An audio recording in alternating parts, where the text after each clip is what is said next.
I'm Nick T. If you didn't see me yesterday, I will be talking today about neurodivergent strategies. I will not be giving homework, but I am hoping that folks learn a little bit of something today. So today's panel is on neurodivergent strategies, helping you to get stuff done, uh, cosplay, panels, photography, etc.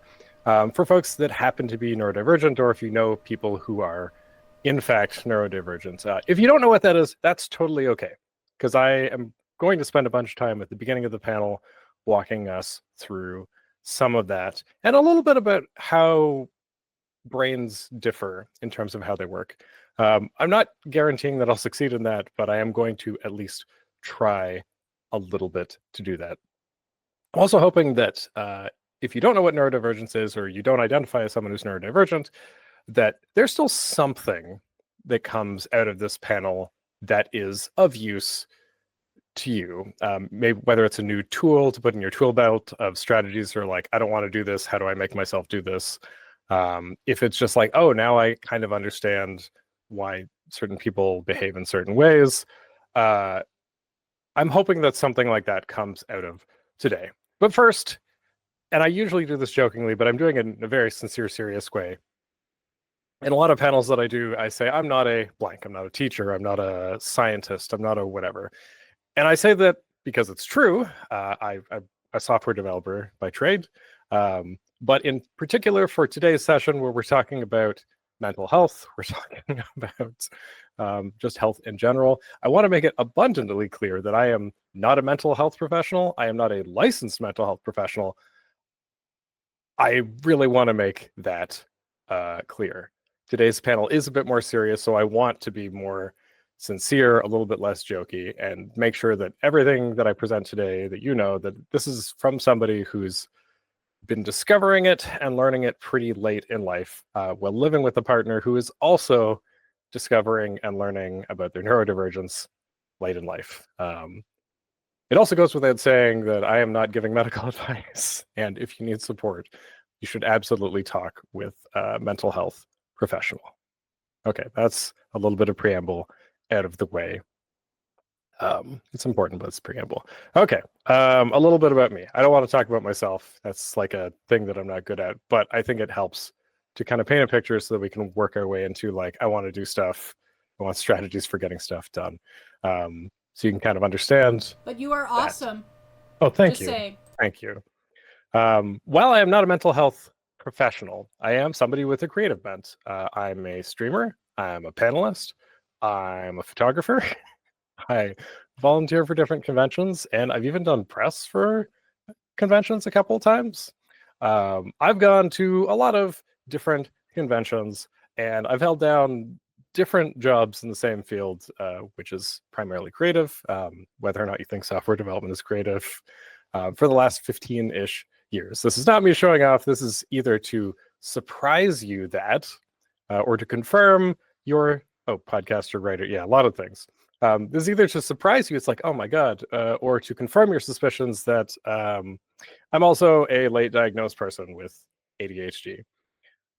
This little line, whether or not you can read it, is actually a summary from my diagnosis.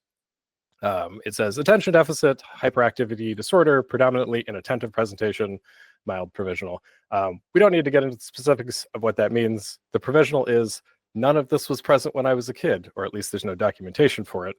And the mild part is like doesn't impact me in a way that I need a significant amount of support to conduct my daily life. In fact, the provisional bit is a lot of why I thought that I didn't have ADHD for the longest time, or it never occurred to me. I'd done well in high school, poorly in university, but I still graduated on time. I'd basically been struggling with work for as long as I've been working, switching jobs every, like, early in my career was like every less than a year, or like every year. And I tried a bunch of different things with different focuses, different companies, working differently, therapy, etc. And it became clear to me that something was up, and it wasn't 100% clear what I should do about it. And as I was following folks online, I started to learn about this concept, although not at the time, it was mostly ADHD that I was reading about, called neurodivergence. And neurodivergence is an umbrella term. In fact, it's going to talk, neurodivergence covers a lot of things that I'm definitely not going to talk about today. But broadly, it covers a variety of conditions of how the brain works differently. I forget where I got this quote from, but it's a framework for understanding human brain function that considers the diversity within sensory processing, motor abilities, social comfort, cognition, and focus as neurobiological differences. And I've underlined this part because, you know, you might say like, I like ice cream. That's different than like, my brain is hardwired to enjoy ice cream. These are differences that are not pathological. These are not things that can be cured. These are just things that are innate, inherent to people, which has also changed a lot of the way that we like focus on treating the after effects of having these conditions. While today's panel is talking about neurodivergent strategies, and as you can see, there's a lot of acronyms there regarding neurodivergence, we're mostly going to focus on a few of them. And by a few of them, I mean ADHD and autism. Mostly because these are areas that I'm personally familiar with, and also because I think that the strategies for, you know, making stuff being productive as a neurodivergent person, as an ADHD or an autistic person, are probably more universal than, say, if you were schizophrenic or if you have post-traumatic stress syndrome or epilepsy or those kinds of things. So we're going to focus on ADHD and autism.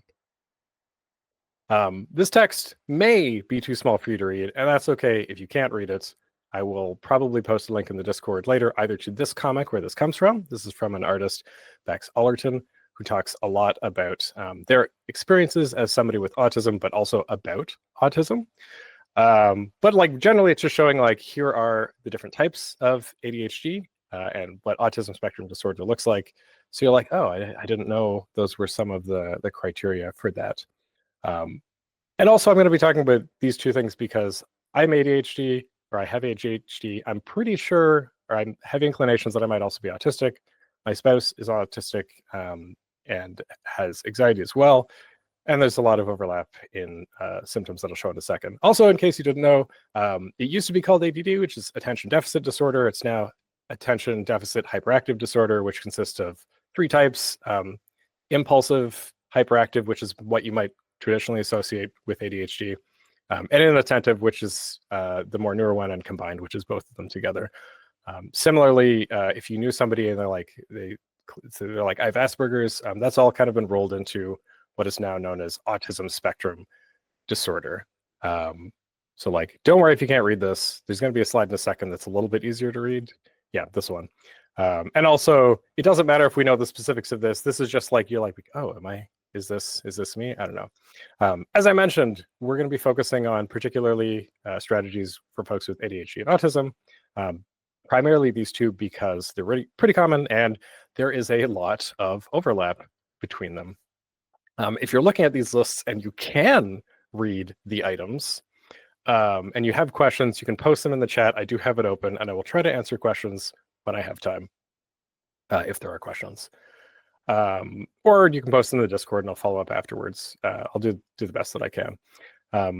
You know, on ADHD, you see things like short attention span, poor working memory, poor planning, impulsivity, time blindness, etc. Autism, you know, taking things literally, just like eye contact, careful planning, need for routine, and things in common, things like stimming, which is giving your brain dopamine. So like you might fidget with things. I have this little ditto on my desk that I often squeeze when I'm streaming when I just need something to focus on, especially if there's a lot of dialogue. But other common things are hyperfixations, like kind of being in the zone and just focused on working on one thing. You might get lost in a video game or what have you. Rejection sensitive dysphoria is a fun one. Lack of object permanence, you know, when you can't see something, it's literally gone. 1001 paper boxes. The more I've realized in the past year or two that my grandmother is ADHD, that also comes up a lot. You're like, person is not formally diagnosed, especially older folks, and you're like, but I bet they have this. And we'll talk about that. We'll talk a little bit about why, you know, it's like, this person seems fine. Why, how did they not know, etc. But also at this point, you might be wondering, it's like, okay, I came here for strategies. Where are the strategies? But also, like, some of these things you might be reading, and you might be like, hey, that's me. I do that. I do lots of those things. And I have either good or bad news for you. Um, I'm not sure, depending on your perspective. It might be bad at first and then good later. I don't know. But let's talk about how do you find out that you're neurodivergent, because that might be a good next step before we continue along. How do you know if you're neurodivergent? The short answer is you don't. If you have ADHD, if you have autism, if you have things like that, as far as I'm aware, there's not like a test that you can take that gives you definitive proof. There's not like this is genetic. There's not like there are some genetic indicators for certain types of neurodivergence, but it's not like this person has ADHD or is autistic, etc. Needle crafting is great for fidgeting. There's no definitive test. Like there are diagnostics, which we'll talk about. There are challenges with that, which there's another slide for.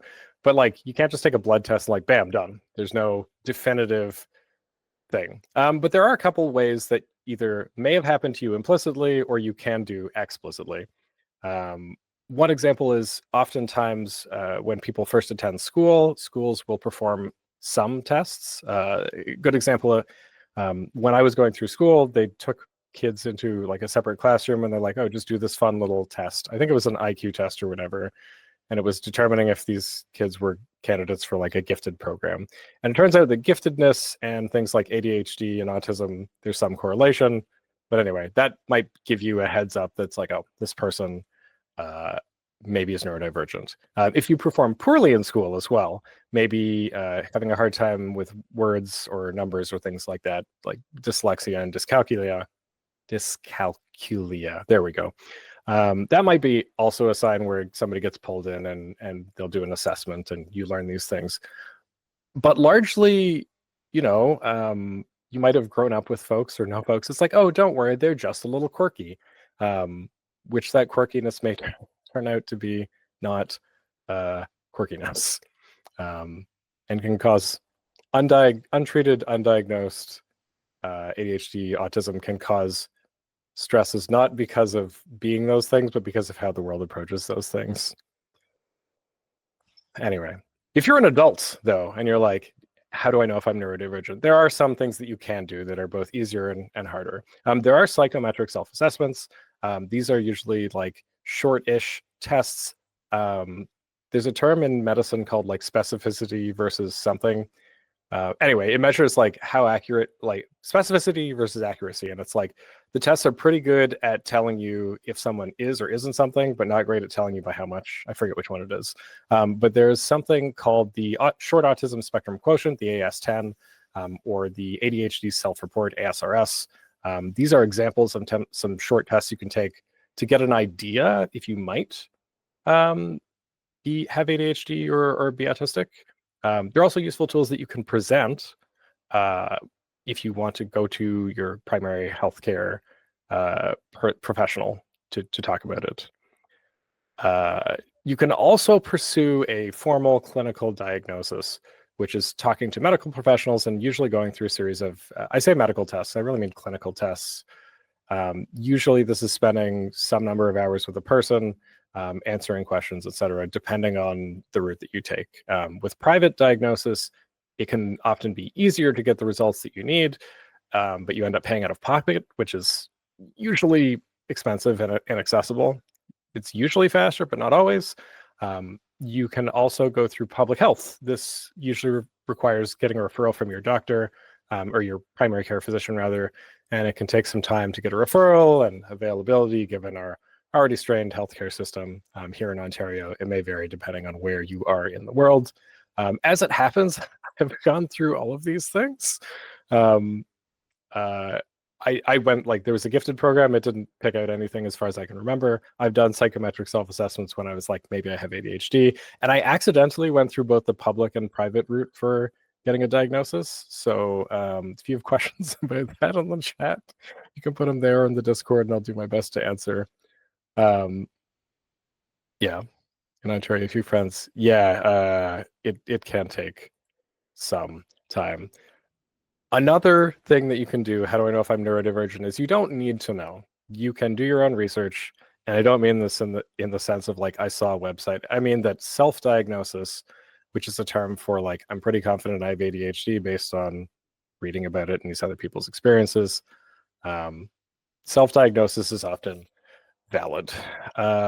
This is another comic by Bex Allerton, um, and it explains why self-diagnosis or not being diagnosed or formally diagnosed, there's not like a better or worse. They're all equivalent, because in our healthcare system, in any healthcare system really, you have to advocate for yourself, and medical professionals are doing their best, but they can still misdiagnose you or in some cases even entirely dismiss your concerns. And so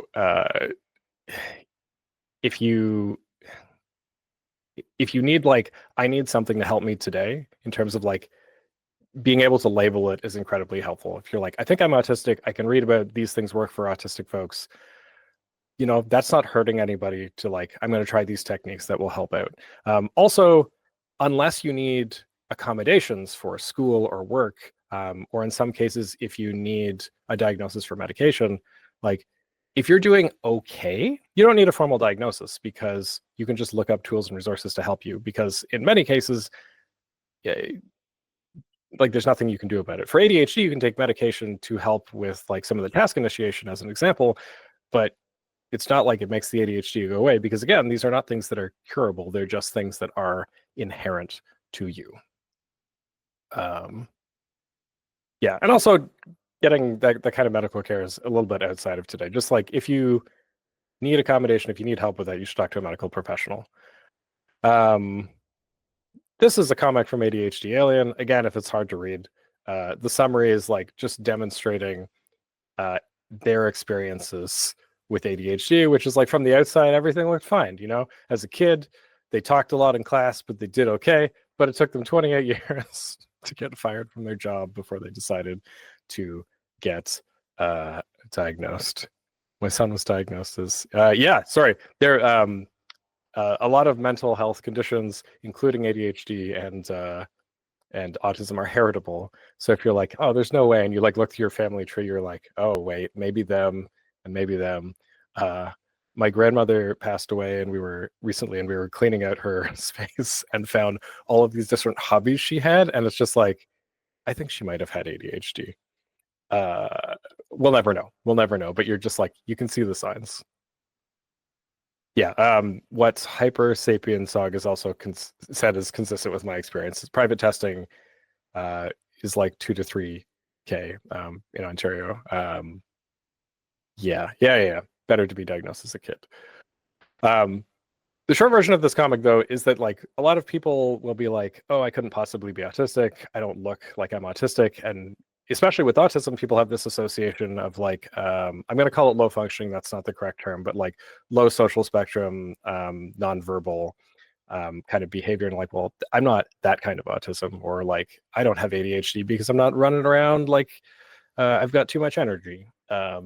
And so a lot of folks, neurodivergent, a lot of neurodivergent folks who don't notice this until later in life, it's a pretty common experience. Yeah, there's not a look for any of this neurodivergence. This is a comic from Danny Donovan, Common Misconceptions. Who has ADHD? So it says, extroverted young boy who fidgets a lot, struggles in school, and can't pay attention. And most of the words are crossed out to say, can be introverted, any age, any gender, who might not be hyperactive, may excel in school, and has difficulty regulating attention. Like there's no common sign for any of these things. I also want to point out that like there's this the way that medical practitioners diagnose conditions like ADHD and autism are like there can be no better explanation other than these things, but also a lot of the conditions to diagnose these are not based on how you feel as an individual. A lot of them are how they impact other people. So it's like, of course you don't look this way because like a lot of what you're feeling and experiencing is inside of you and not being articulated to other folks. The framing of it doesn't help you. You're like, I couldn't be ADHD because I'm not doing these external things. A lot of things are happening internally. It can also be if you are neurodivergent, and I swear we're getting to strategies, we're reasonably close to strategies, maybe 10 minutes off from strategies. There's a lot of stuff to like cram in here that I want people to know, in case you didn't know already. The other thing is you might be neurodivergent and just have not express it in the right way. You might have hidden it either intentionally or unintentionally. You might be masking, which is one term for this. Masking is this idea that you are either consciously or unconsciously putting on a figurative mask to behave in a particular role. If your day-to-day job, as an example, is you work in support, a great example of masking is you're like, okay, I'm going into work. I hate this. The people are jerks, but I have to put on my customer service voice and say things like, I'm sorry that we've inconvenienced you. How can I help you? And mentally you're like, this person's a huge jerk. I don't want to help them, etc. But you have to like present that facade to other folks. I mean, as I just gave it as an example, this isn't neurodivergent specific. Other people masking situations, if you have to for your job, you might even do it with your family and friends. You behave with them in a particular way. You hide certain aspects of yourself or choose to reveal them. And that's also why when you're hanging around with some folks, it can be so freeing because you can kind of take the mask off in a positive way and just be yourself. In fact, if you're doing this unconsciously, it can be a source of stress and constant drain, which is why you might feel crappy and then feel free when you get to be around your true friends. I'm not judging anybody here. It also could be that you don't look like you're neurodivergent because you've just developed a bunch of healthy or unhealthy coping mechanisms. Using myself as an example, people always said that I was really organized, and that's because I would constantly set timers to remind myself. In fact, I have a timer for the slides, but I also have this timer right now to keep an eye on how the panel is going so I don't run overtime. But also folks might forget things constantly, so they'll put sticky notes everywhere. They might overuse their calendar. You might have just developed these things to adapt to your condition and not know it. There are tons of different strategies people use, and it's transparent because you're just like, this is how I survive. That's all that I know. Dan Aykroyd, yeah, great example. He is definitely, I would say definitely from my opinion, I don't know if he's been formally diagnosed, but you can, he likes ghosts and the paranormal, and he talks about it a lot. That's his hyperfixation. Yeah, but like anyway, there's not like a common look for this. In fact, this is mostly for jokey stuff. This is another comic by Bex. What type of neurodivergent are you? Are you the trash possum divergent, the overwhelmed sobbing neurodivergent, the feral goblin, the shutdown and shutouts, the full-time actor, which is like, wait, am I doing this right? Should I be using my hands more? Very common for autistic people to be like self-conscious about how they're behaving in interactions with other folks, or can be common in that. The dedicated planner, the collector, the expert, the good listener. This is not diagnostic. This is not comprehensive. These are just some examples of different ways that neurodivergence can present itself. Right. We're just a bunch of unhealthy coping mechanisms in a trench coat. Yeah, I talked about healthy mechanisms, but you might do other unhealthy things to work through your own neurodivergence. Okay. I've been building a bunch up to this point. And you might be wondering, okay, Nick, you talked about neurodivergence. You talked about ADHD. You talked about autism. You talked about getting diagnosed, which is all cool. This is great. This is fine. This like maybe helps me because I like, in my case, I got a formal diagnosis because I tried a bunch of things, therapy, diet, exercise, etc. I was like, this isn't working, so I need medication, and my doctor didn't feel comfortable giving me medication until I had a diagnosis, so I got that. But in your case, you're like, okay, so we talked about all these things. Ooh, we got a donation? Nice. Thank you, Stephen, for the donation. I have no idea how much it was, but I'm sure the Canadian Mental Health Association appreciates it. It's what a perfect time to donate as we're talking about mental health. I've talked, sorry, there's also a really great comic from this person, Danny Donovan, that talks about how ADHD people tell stories. It's like, beginning, end, and straight line, and then ADHD people do this big, long tracing around. I'm definitely doing a little bit of that. So back to the point. Um, you might be wondering, like, what does this have to do with strategies? I just want to finish my cosplay. I would like to create a panel. I would like to edit my photos. I I appreciate all the information, but that's really what I want to do, Nick. Why won't you tell me how to do that? And I swear I am very, very, very, very close to that. Okay. But there's this comic, just this comic. Um, there's this one last bit of information, and it kind of illustrates. Well, sorry, 2 bits. I lied. We're already doing it again. 2 bits. This is a good way of visualizing, as an example, how ADHD and some other neurodivergent folks, how their brain works, right? For a lot of what are described as neurotypical, like non-ADHD people, you have all these things that you want to do, and there's stuff that's very clearly not important, and there are things that are very clearly important. I have obligations, I have routines, errands, deadlines. I got to leave on time. These things are important, so it's very easy to prioritize them. For ADHD, it's really hard to distinguish between what's not important and what is important. So you might have a question. This seems fun. I've got an idea. Oh, this is interesting. I should look into it more. Oh, these people, what are they doing? Oh, I just thought about, just reminded that I have to do my taxes. I should think about that. Yeah, there's deadlines and obligations and etc. But it's not as obvious to figure out what is important. And there's a good reason for that. Again, only talking about ADHD because I don't really think I can confidently speak to the wide umbrella of different neurodivergence. But I'm going to claim that it's pretty similar, and this might be in alignment with how you think too. We're going to talk a little bit about motivation because this is the foundation for what strategies are and are not going to work for you. And also, we want to come up with strategies that work to our strengths, work the way that our brains work. Motivation is incredibly complex. There are lots of theories about both how it works and intrinsic motivation and extrinsic motivation. Doesn't matter. Broadly, for neurotypical folks, neurotypical brains work in a way that is importance based. It looks at things like what is important to you, what are the rewards, are there intrinsic or extrinsic rewards, what are the consequences? If I do this, will less bad things happen, or will I miss less opportunities? Will there be less FOMO? ADHD works differently. Your brain works differently. ADHD, as an example, is an interest-based nervous system, which is like, I don't care if I am not interested, which is hard for people to deal with in a world that's surrounded by neurotypical folks, because it's very easy to say things like, well, you just don't care, or I don't care that you're not interested. You still need to do that, which is true. But it makes things more challenging because your brain works differently. I've written down a few acronyms here.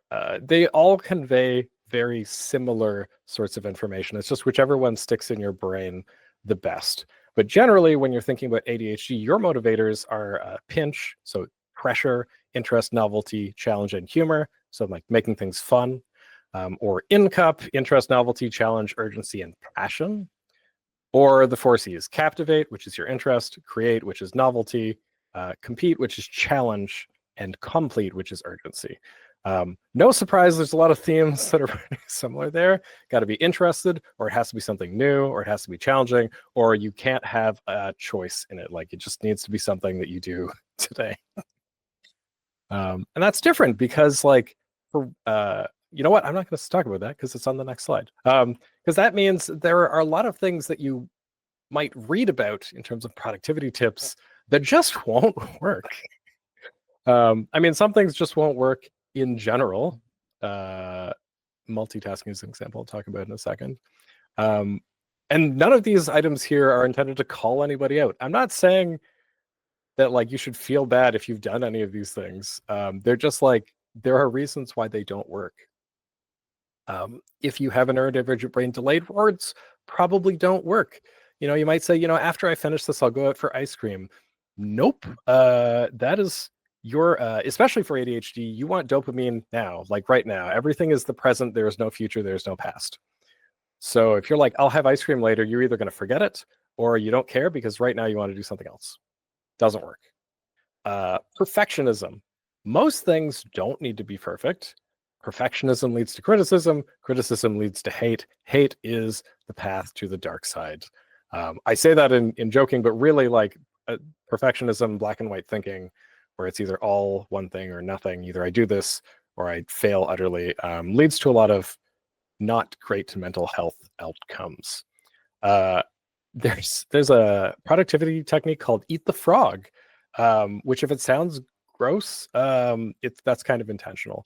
The idea is where you do the most unpalatable thing, the hardest thing, the thing that you really want to put off doing, and you do it first.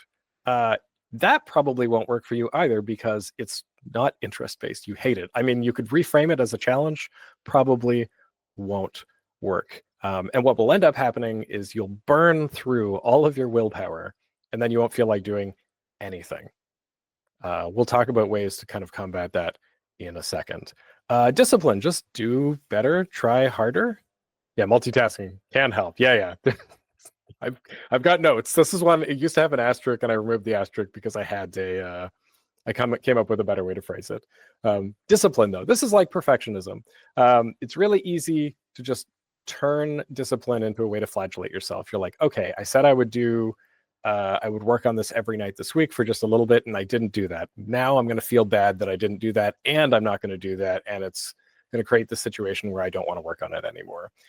There's a big difference between, I said I'd do this, and I didn't, and I failed utterly, and I didn't do this, I'm going to try again, or I didn't do this, and there are good reasons why I didn't do this, or I didn't do this, I'm going to keep trying. And no amount of discipline is just going to like take that away.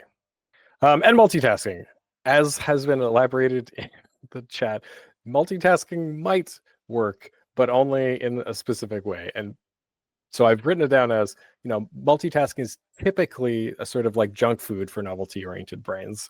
It feels really good to work on a bunch of different things, and maybe you might even make a little bit of progress on different things. But in general, you kind of just don't succeed very well at any of them. The example here is, you can get work done, or you can read an audiobook or listen to an audiobook or a podcast or read a book or watch TV. And you can't really do both of those things at the same time. You might make some progress. I know that people have different sensory things where it's just like, you might be in a mood where I have to listen to music or I can't listen to music, alternating wildly between those two. I get it. There's nuance. There's nuance in all of this. But I also want to point out that like a lot of these things can lead to this situation, which is not unique to neurodivergence, but does come up, called the shame spiral. It's pretty common, especially with neurodivergent folks. Something happens that makes you feel ashamed, embarrassed, guilty, like I didn't do the thing. Then you feel like you can't do anything and that you're a failure. We've already gone pretty far down pretty quickly. Then you think that everybody's judging you or is upset with you or dislikes you. Gather evidence to support that. Really bad path to take. Then you're like, screw it. I'm not going to do this anymore. I'm going to hide away. I'm just not going to deal with it.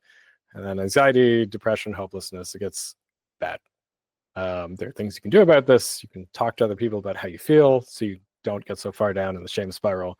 You can find healthy ways to express your emotions. Being compassionate for yourself, which I will talk about in some of our strategies. You can try to find the root of your shame. That's probably a therapy thing. But I mean, you can also just work through it personally. Right? Yeah, but burnout is another big one. You can work on how you talk to yourself when you don't finish something. Do you tell yourself I'm a failure? Do you tell yourself like that sucks? Like the language that you use in your brain to think about yourself is a cognitive behavioral therapy thing that I wish I knew more about and could talk more about. I think I wrote some notes about it. Yeah. Oh, actually, there it is. There's a technique called cognitive behavioral therapy where you trace back your behavior to your feelings, to your thoughts. There's this chain. Since your thoughts ultimately influence your feelings and your behavior. But like I just said, I don't have enough to go dig into that. I'm not a mental health professional. But if you are trying to like overcome this, you can look into that. Okay, we've talked about what doesn't work. We talked about your brain. We talked about motivation. Hello, Emily. And we've talked about let's forget about what doesn't work. We can kind of like hold on to how our brains work. Let's talk about what might actually work. But there is one more thing that I want to bring up. So the three people, ADHD Alien, Danny Donovan, and Bex, have like fantastic comics that talk about their experiences with autism and ADHD. But this one, when I was looking through to put in here, I thought was really important as a reminder. And she has a great book, and I'm going to plug that because it's great. But I think this point is really important as we dig into strategies, which is it's okay to take a break, even if you don't think you deserve one. It's okay if you don't cross off every item in your to-do list. It's okay to not be productive every second of every day. You are a human, not a machine. It is okay. You are okay. Okay? So everybody can take a deep breath. You might have a bunch of projects. You were rushing to get things ready for the Kanji Masquerade, which is over. Good, because you don't have to worry about it. But like, just take a deep breath. Productivity isn't everything. Now let's finally talk about some strategies that might work for you in terms of doing things. This is not an exhaustive list. You can pick up productivity books and they'll give you ideas. Some of them are more designed for neurotypicals. Some of them are more designed. Oh, thank you. Those are fantastic. Yeah, those are the people. But we're going to talk about some that I have either pulled from other sources or have come up with on my own. But we're going to come up with some, and then I'm going to give you resources for where you can learn about more. This is not to be like, hey, dummy, look after yourself. I have included these basic strategies, not to call anybody out, but because it is surprising how much these things influence you, how important these things are. When I get sleep, when I get enough sleep, you would not believe how much better that I feel. I'm going to hydrate right now. It is the top of my list. I don't know if past me did that intentionally. I'm going to drink some water right now.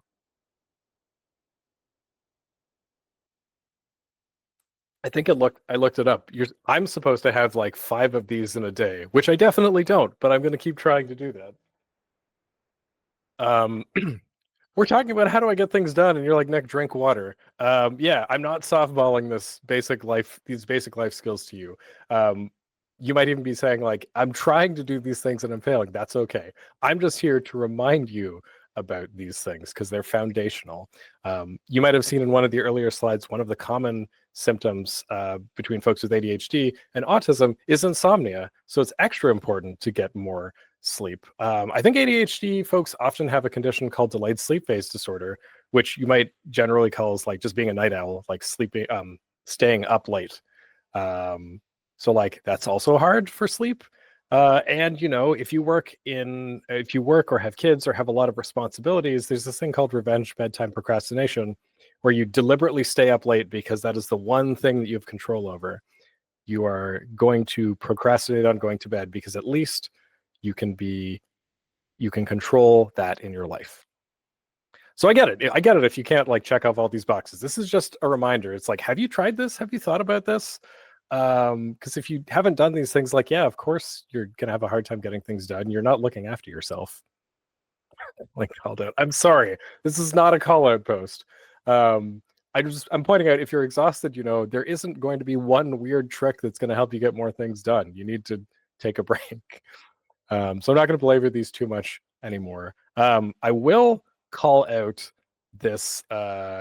It's from like, I remember it was in an orientation leader course for like university, where it's just like, you know, in case people are like consuming a lot of alcohol, like when should you avoid that? It's called HALT, you know, don't drink alcohol when you're hungry, angry, lonely, or tired. But it turns out it's just like useful advice. You're like, I feel like crap. It's like, okay, are you hungry? Eat. Are you angry?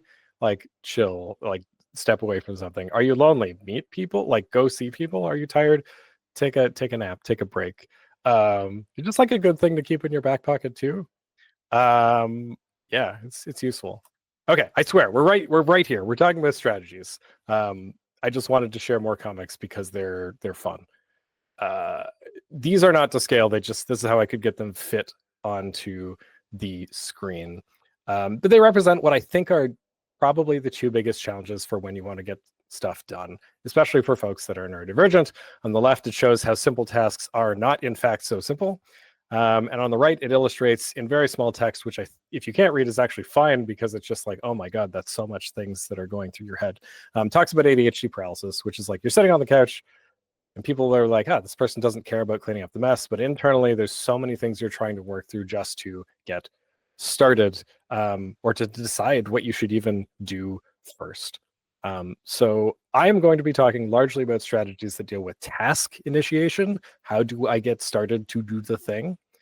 And executive dysfunction. I am having trouble making decisions. I know that there's also finishing tasks and maintaining focus. Largely, I see finishing tasks as kind of a different kind of task initiation, and maintaining focus is also kind of like an executive dysfunction task initiation. So we'll bring up some of those. I'm only going to provide a short list of strategies, but at the end, I will provide some resources where you can learn about other strategies. Okay. I'm not going to swear. This is daytime TV, daytime streaming. So I'm going to say half-ass. That's the one swear I'm going to get in today. When you're working on something, is somebody else paying you to do this? Are you actually working on a competition costume, or are you working on a costume that just needs to look good in photos? Does what you need actually need to be perfect? Is someone going to die if you screw it up? That's a really that's a really easy bar. You're like, nobody's going to die. Great. Don't worry about it. That's easy to say and harder to practice. But I think some of these strategies are just tricking your brain. They're just reminders for your brain. In general, lower the bar. This isn't about lowering your standards. It's about lowering your expectations. It's about making it easier. Sorry, it isn't about lowering your standards. It is about making it easier to get started. Sometimes by lowering the bar, it's actually easier to get started, and then you meet your previous expectations. That's pretty good. You got the thing going. That's good. Sometimes that just means your expectations are too high and you really do need to lower them. You don't need to meet this bar. You only need to meet this bar. What if they die? Then you're probably working in healthcare or something, and maybe actually perfection is important. Maybe you can't half-ass it. Sometimes it's important. If something's worth doing, it's worth doing badly. Yes. I work in software, and I think there's a phrase that's like, if something's worth doing, it's worth doing twice, or it's worth doing over. Software is bad, everybody. Don't use it. Sometimes lowering your expectations means you can just get over some hump. And it's about acknowledging unrealistic expectations yourself. Maybe you do feel like something needs to be perfect. Okay, fine. Maybe you can't half-ass it. Can you three-quarter ass it? This was a weird thing that we would talk about in university, where it's just I don't want to completely phone it in, but maybe I can try not as hard. And that's something you can consider when you're working on things. This is not a common term at all, but it's something that I've noticed, and it's useful for me. It's great for small tasks, incredibly small tasks, things that you don't really have to think about, especially things that are physical. I use it a lot for cleaning, but if you have to cut out some pieces of fabric or prepare for a convention or something like that, this could be something that's good. The idea is you have a bunch of little things that you want to do, tons of little things, and you just start doing them. And that sounds easy, but the idea is you never sit down. You're constantly flitting around like a hummingbird, doing thing after thing after thing, and don't stop moving until you're prepared to be done forever. Again, I use this a lot for cleaning because I hate doing it. And it turns out that just the act of being in motion keeps you in motion. It's this sort of inertia. If you're going to a con, that might look like I'm going to fold some clothes, I'll take the laundry downstairs, I'll go to the kitchen, do a few dishes. I don't have to finish any of these things. I can just start a bunch of them. Could lay the costumes on the bed, and I'm constantly in motion. And maybe eventually I'll just do these things in their entirety. But if nothing else, I've done a little bit of all of them. Yeah, Paper Boxes has got some great ideas there too. Yeah, this works better for simpler tasks. I find that if I sit down, even if I don't have my phone, even if I don't have TV or a book or something, like it's all over. Don't stop moving. Um, Plan, execute mode. Sometimes you just don't have the energy to do something. Like that happens. You're gonna get tired or maybe even burnt out. Triaging. We're gonna come to that Hyper Sapiens song. I've got that. That's I think that's 2 or 3 slides from now. Planning, execute mode, and batching. So when you're working on something, whether you think about it or not, there's usually 2 parts to that: planning to do the thing and doing the thing. And sometimes, whether you're tired or just the way that your brain works, it's very hard to do both of those things simultaneously. In fact, it's in some situations, it's probably more work to do both of those at the same time than to break them up. If I know that I don't have a lot of energy, sometimes what I'll do is I'm like, look, I'm going to sit on the couch, I'm going to have a notepad, and I'm just going to plan stuff. And that's all that I'm going to do. And doing that for a single project, it's like, okay, that only took me like maybe 15 minutes. But I can batch that together. I can plan lots of different things. And then, wow, look, I've got all these things written down. That feels like progress. That's something that helps me to get going. And then when I have energy, I can do the executing part, which is, okay, I know exactly what I need to do. I don't need to think about this. I can just turn that part of my brain off and do those things. And, sometimes that works. Sometimes, depending on how your brain works, that can help. Sometimes the work that I want to do is figuring out how to do something, and that is hard enough on its own. Simplify no-fail tasks. There's going to be a lot of common themes here. Is it possible to do less? Can you achieve what you want to do in a similar but less complicated way? I think that goes to what Paperboxes was saying, like what is essential? What would be nice? What are the stretch goals? You can think about planning the projects that you're working on in that way. Can you break down a big, almost impenetrable to start task into smaller, more manageable ones? This one has some nuance because sometimes you can get caught up in planning and you break things down and you're breaking things down to very small bits, but you don't have to. Or like you break things down, but you don't break it up enough. There's like a weird Goldilocks zone that you have to find for yourself. But as an example, like if I wanted to edit an episode of a podcast, edit podcast is too big. That's way too big. I need to either lower the bar or break it down to something smaller, like spend 5 minutes editing a podcast. Oh, so we'll come to that. We're close. We're pretty close to that. This is related to lowering the bar. Create tasks that you couldn't possibly fail. Let's say as a New Year's resolution, you want to read more. Yeah, let's just use that one. You might be like, cool, I'm going to read like 100 books in a year. Like that's bad. You're probably going to fail at that for lots of different reasons, unless you're super aggressive reader. But maybe what you could do instead is like, I'm going to read for 5 minutes this week. You're like, how could I possibly screw that up? That seems very, that seems hard to screw up. Or you might be like, I want to exercise more. Great. I should do like an hour every day. Whoa, that's too much. I'm going to do 5 minutes this week. And you're like, well, 5 minutes like that, like I can do that. Like, great, you can do that. In fact, you'll probably do it and do more because the bar is so low. These are kind of combined. Get physical reminders. This also works better for certain things than others. As neurodivergent folks, sometimes we lack object permanence.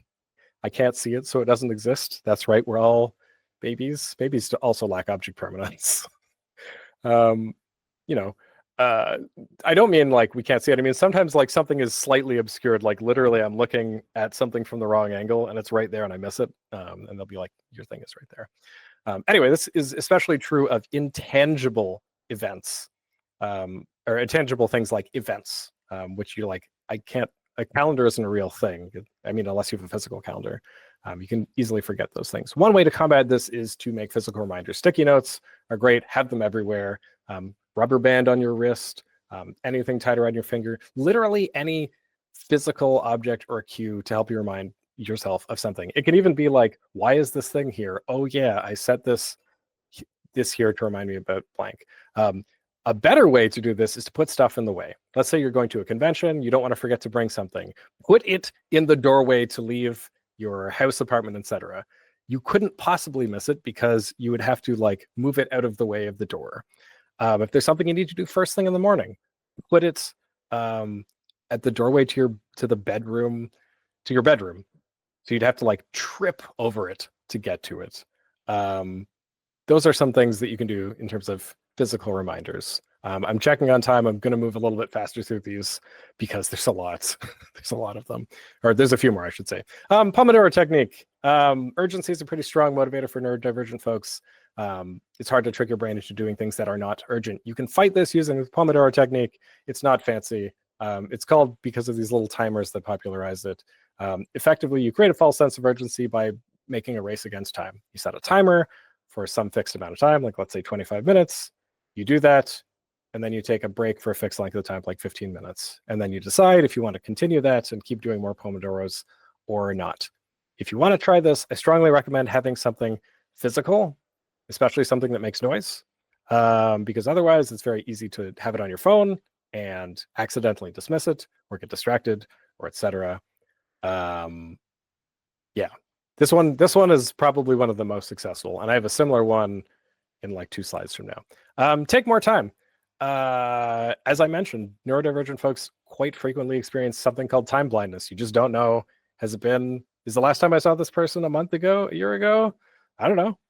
We're not ageless, eternal, youthful folks. We just don't perceive the passage of time very well, which is great for friendships. There's no decay. You're not like, I haven't seen this person in how long, but it's pretty terrible for projects, especially estimating them.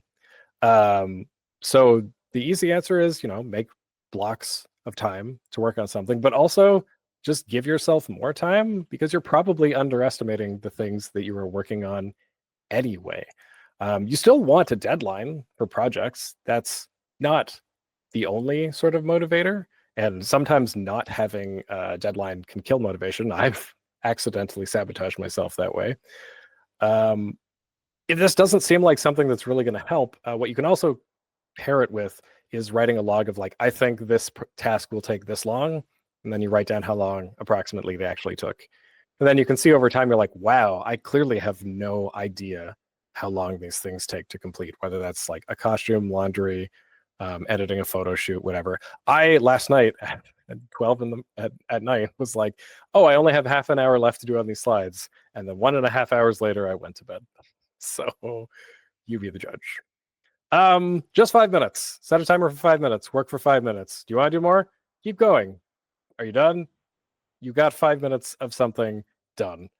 This is the dumbest thing on this list, but it is also probably the most effective thing on your list. You know how many things I've been like, I don't want to do this, and I put it off and put it off and put it off, and then it was like 10 minutes of work.